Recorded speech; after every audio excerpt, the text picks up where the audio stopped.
जय श्री कृष्ण। हर हर महादेव। प्रिय भक्तों, भगवान शिव की कृपा आप सभी पर बनी रहे। ओम नमः शिवाय। क्या आप जानते हैं कि शिवलिंग पर प्रतिदिन जल अर्पित करने से जीवन में कैसी अद्भुत परिवर्तनशील शक्तियां सक्रिय होती हैं? क्या आपने कभी अनुभव किया है कि यह सरल सा कार्य जो मात्र एक लौटे जल से होता है, कैसे हमारे भाग्य की धारा को मोड़ सकता है? हो सकता है आप भी रोज सुबह भगवान शिव को जल चढ़ाते हो, पर क्या आपने कभी उस क्षण की ऊर्जा को गहराई से महसूस किया है? कल्पना कीजिए, एक साधारण व्यक्ति जिसकी जीवन की नैया तूफानों में डगमगा रही हो, लेकिन जब वह श्रद्धा से भरे मन से शिवलिंग पर जल अर्पित करता है तो साक्षात शिव कृपा की वर्षा उसकी ओर बहने लगती है। यह कोई तांत्रिक क्रिया नहीं, बल्कि आत्मा का सच्चा समर्पण है। शिवलिंग यह कोई सामान्य पत्थर नहीं, बल्कि संपूर्ण ब्रह्मांड की ऊर्जा, करुणा और प्रेम का साक्षात रूप है। यही तो हमारे जीवन की हर समस्या का समाधान है। शास्त्रों में स्पष्ट कहा गया है, जो भक्त सच्चे हृदय से शिवलिंग पर जल चढ़ाता है उसके पाप गलते हैं, कष्ट मिटते हैं और जीवन में शांति की धारा बहने लगती है। लेकिन क्या यह केवल जल चढ़ाने की बात है, या इसके पीछे कोई गूढ़ रहस्य छिपा है? आइए आज हम आपको ले चलते हैं एक ऐसी कथा की ओर जो न केवल आपको भाव विभोर करेगी, बल्कि आपके जीवन की दिशा भी बदल सकती है। यह कहानी है एक साधारण मनुष्य की, जिसकी आस्था ने असाधारण चमत्कारों को जन्म दिया। जब दुनिया उसे छोड़ चुकी थी, तब शिव के चरणों में उसकी भक्ति ने उसे आश्रय दिया। यह केवल एक कहानी नहीं, बल्कि आपके और मेरे जैसे हर उस इंसान की यात्रा है जो सच्चे मन से भोलेनाथ को पुकारता है। नमस्कार भक्तों, स्वागत है आपका आपके अपने YouTube चैनल में, जहां हम लाते हैं सनातन धर्म की दिव्य कथाएं, रहस्यमयी विचार और ऐसी भावनात्मक यात्राएं जो आत्मा को छू जाती हैं। अगर आप भी शिव के सच्चे भक्त हैं तो कमेंट में जरूर लिखें हर हर महादेव। वीडियो को लाइक करें, अपनों के साथ शेयर करें और चैनल को सब्सक्राइब करके बेल आइकन जरूर दबाएं, ताकि हर कथा आप तक समय पर पहुंचे। तो चलिए बिना किसी विलंब के शुरू करते हैं आज की पवित्र और भावनाओं से भरी यह अद्भुत कथा, जो आपको शिव के और अधिक समीप ले जाएगी। हिमालय की तलहटी में बसा था शिवपुरी, एक छोटा सा गांव, जहां की हवा में भक्ति की सुगंध घुली रहती थी। सुबह की पहली किरण के साथ मंदिरों की घंटियों की मधुर आवाज गांव को जागृत करती थी और चारों ओर ओम नमः शिवाय की गूंज सुनाई देती थी। इस गांव में रहता था सोमेश, एक साधारण किसान जिसकी जिंदगी सतह पर देखने में सामान्य थी। उसके पास था एक छोटा सा खेत, एक प्यार करने वाली पत्नी सावित्री, 2 मासूम बच्चे राधा और गोपाल, और उसकी बूढ़ी माँ गंगाबाई। लेकिन सोमेश का मन हमेशा एक अजीब सी उदासी में डूबा रहता था। सोमेश के खेत में कई सालों से फसल अच्छी नहीं हो रही थी, बारिश समय पर नहीं होती थी, और जो थोड़ा बहुत अनाज उगता वे बाजार में अच्छी कीमत नहीं ला पाता। साहूकार का कर्ज दिन ब दिन बढ़ता जा रहा था और हर महीने साहूकार सोहनलाल दरवाजे पर आकर तगादा करता, सोमेश कब चुकाएगा मेरा कर्ज? ब्याज बढ़ता जा रहा है। उसकी कड़वी बातें सोमेश के दिल को चाकू की तरह चीरती थी। सावित्री भी चुपके चुपके आंसू बहाती, लेकिन सोमेश को सांत्वना देने के लिए हमेशा हंसते हुए कहती, चिंता मत करो, भगवान सब ठीक कर देंगे। सोमेश की माँ गंगाबाई एक सच्ची शिव भक्त थी। उनकी उम्र 70 के पार थी, लेकिन हर सुबह वह गंगा नदी से जल लेकर गांव के प्राचीन शिव मंदिर में जाती। वहां वह शिवलिंग पर जल अर्पित करती, बेलपत्र चढ़ाती और घंटों भगवान शिव की भक्ति में लीन रहती। वह अक्सर सोमेश से कहती, बेटा, शिवलिंग पर जल चढ़ाना कोई साधारण काम नहीं है। यह तुम्हारे मन की सारी अशुद्धियों को धो देता है। जो सच्चे मन से भोलेनाथ को जल अर्पित करता है, उसका हर दुख दूर हो जाता है। लेकिन सोमेश को यह सब बातें बेकार लगती थी। वह जवाब देता, माँ, यह सब पुराने जमाने की बातें हैं। जल चढ़ाने से खेत में बारिश नहीं आएगी और ना ही साहूकार का कर्ज चुक जाएगा। एक दिन सुबह गंगाबाई की तबीयत अचानक बिगड़ गई। उनकी सांसें उखड़ने लगी और वह बिस्तर से उठ भी नहीं पा रही थी। गांव से वैद्य को बुलाया गया, लेकिन उसने कहा, गंगाबाई की हालत नाजुक है, अब भगवान ही कुछ कर सकते हैं। सोमेश का दिल टूट गया। उसने अपनी माँ को बिस्तर पर कमजोर हालत में देखा और उसका मन भर आया। उसने सोचा, माँ ने सारी जिंदगी भगवान शिव की भक्ति की, उनके लिए मैं यह छोटा सा काम तो कर ही सकता हूँ। अगली सुबह सूरज उगने से पहले सोमेश उठा। उसने गंगा नदी से एक तांबे के लोटे में शुद्ध जल भरा और मंदिर की ओर चल पड़ा। मंदिर में प्रवेश करते ही उसे एक अजीब सी शांति महसूस हुई। उसने शिवलिंग को देखा जो भस्म और बेल पत्रों से सजा हुआ था। सोमेश ने कोई मंत्र नहीं पढ़ा क्योंकि उसे कोई मंत्र नहीं आता था। उसने बस सच्चे दिल से जल अर्पित किया और मन ही मन प्रार्थना की, हे भोलेनाथ, मेरी माँ को बचा लो, मैं और कुछ नहीं मांगता। उस दिन जब रमेश मंदिर से बाहर निकला तो उसे लगा जैसे कोई भारी बोझ उसके कंधों से उतर गया हो। उसका मन हल्का हो गया और उसे एक अनजानी सी ताकत का एहसास हुआ। उस रात गंगाबाई की हालत में सुधार होने लगा।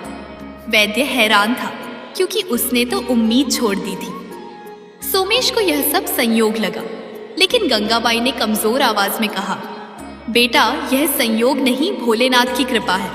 तू हर रोज जल चढ़ा और देख तेरा जीवन कैसे बदलता है।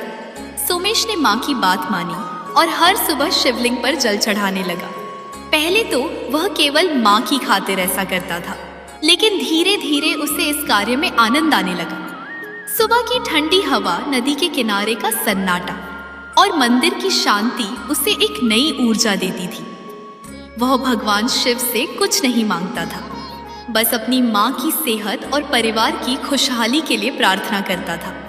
कुछ महीनों बाद गांव में भयंकर अकाल पड़ गया। आसमान से पानी की एक बूंद भी नहीं गिरी। गांव वालों के खेत सूख गए और लोग निराश होकर मंदिरों में प्रार्थना करने लगे। लेकिन सोमेश के खेत में ना जाने कैसे फसल लहलहाने लगी। उसके खेत हरे भरे थे, जैसे उन्हें अकाल ने छुआ ही ना हो। गांव वाले हैरान थे। एक दिन गांव के मुखिया ने रमेश को बुलाकर पूछा, सोमेश, तेरा खेत कैसे इतना हरा भरा है? क्या तूने कोई जादू किया? सोमेश ने हंसते हुए जवाब दिया, मुखिया जी, कोई जादू नहीं, मैं तो बस हर रोज शिवलिंग पर जल चढ़ाता हूँ। शायद यह भोलेनाथ की कृपा है। सोमेश की बात सुनकर कुछ गांव वालों ने उसका मजाक उड़ाया, लेकिन कुछ लोग प्रेरित हुए और खुद भी शिवलिंग पर जल चढ़ाने लगे। इस बीच सोमेश की जिंदगी बदलने लगी। उसकी फसल की अच्छी कीमत मिली और साहूकार का कर्ज धीरे धीरे चुकने लगा। सावित्री और बच्चे भी खुश रहने लगे। राधा और गोपाल अब स्कूल जाने लगे और सावित्री ने घर में एक छोटा सा पूजा स्थल बनाया, जहां वह भी रोज शिवलिंग की पूजा करती थी। लेकिन कहानी यहीं खत्म नहीं होती। एक रात सोमेश को एक स्वप्न दिखा। स्वप्न में एक त्रिशूलधारी साधु आए, जिनके माथे पर चंद्रमा चमक रहा था। उनकी आंखों में असीम करुणा थी और उनकी आवाज इतनी गहरी थी कि सोमेश का दिल कांप उठा। साधु ने कहा, सोमेश, तुमने सच्चे मन से मेरे लिंग पर जल अर्पित किया। तुम्हारी भक्ति ने मुझे प्रसन्न किया है, लेकिन अब तुम्हें एक और काम करना है। गांव के बाहर जो सूखा हुआ तालाब है, वहां एक प्राचीन शिवलिंग दबा हुआ है। उसे निकालो और उसकी पूजा शुरू करो। यह तुम्हारे गांव की रक्षा करेगा। सोमेश सुबह उठा तो उसका शरीर पसीने से भीगा हुआ था। दिल जोर जोर से धड़क रहा था। उसने सावित्री को अपने स्वप्न की बात बताई। सावित्री ने कहा, सोमेश, यह कोई साधारण सपना नहीं है, यह स्वयं भोलेनाथ का आदेश है, हमें इसे मानना चाहिए।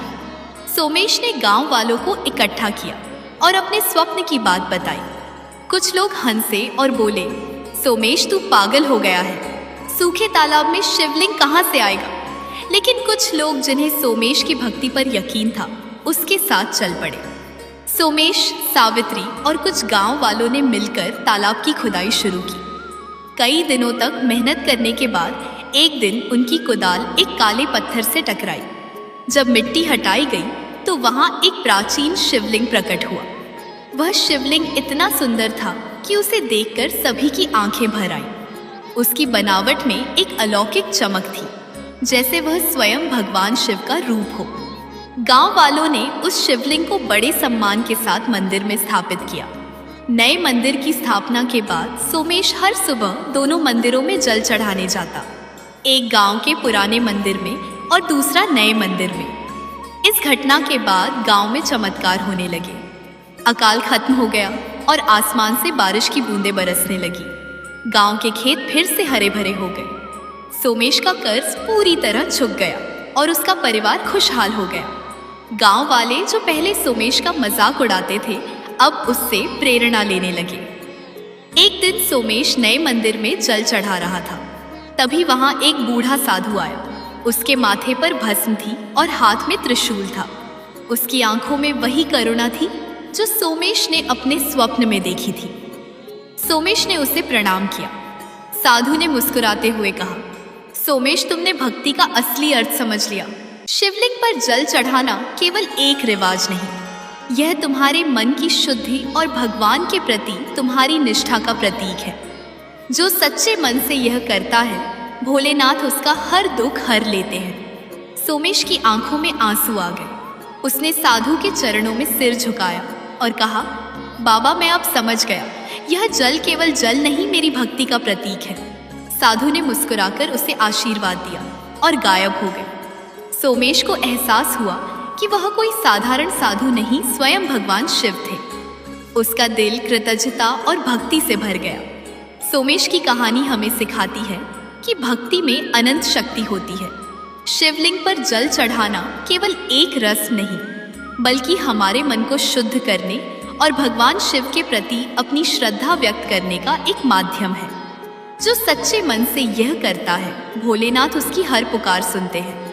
यह कहानी हमें यह भी सिखाती है कि विश्वास और धैर्य के साथ किया गया हर छोटा सा कर्म भी चमत्कार ला सकता है। तो आप भी अपने व्यस्त जीवन में से कुछ पल निकालें और शिवलिंग पर जल अर्पित करें। शायद आपका जीवन भी रमेश की तरह चमत्कारों से भर जाए। अगर आपको यह कथा पसंद आई तो इसे अपने दोस्तों, परिवार और सभी शिव भक्तों के साथ जरूर शेयर करें। कमेंट में हमें जरूर बताएं कि इस कहानी ने आपके दिल को कैसे छुआ। प्रेम से बोलिए हर हर महादेव। ऐसे ही और भी रोचक और आध्यात्मिक वीडियो के लिए चैनल को सब्सक्राइब कर लें। वीडियो पसंद आया हो तो लाइक करें और अपने दोस्तों के साथ शेयर करें। कमेंट बॉक्स में जय भोलेनाथ लिखना ना भूलें। फिर मिलते हैं एक और दिलचस्प वीडियो के साथ। भगवान शिव की कृपा आप सभी पर बनी रहे। ओम नमः शिवाय। धन्यवाद।